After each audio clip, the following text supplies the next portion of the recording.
নমস্কার, আমি দিশা। Channel reciter দিশার তরফ থেকে তোমাদের জানাই শুভ সন্ধ্যা। আজ আমি বিদ্রোহী কবি কাজী নজরুল ইসলামের রচিত মোরা দুই সহোদর ভাই পাঠ করে শোনাব। ভালো লাগলে সবাই চ্যানেলটাকে ফলো এবং লাইক করবে। তো আর দেরি না করে শুরু করি।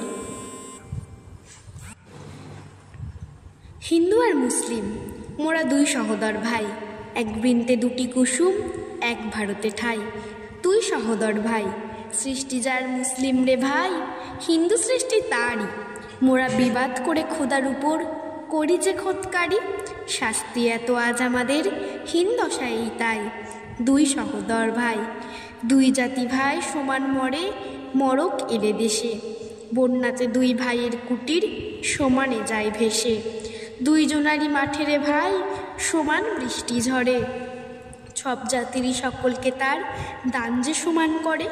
চাঁদ সূরুজের আলো কেহ কম বেশি কি পায়, বাইরে শুধু রঙের তফাৎ, ভেতরে ভেদ নাই। দুই সহোদর ভাই। নমস্কার।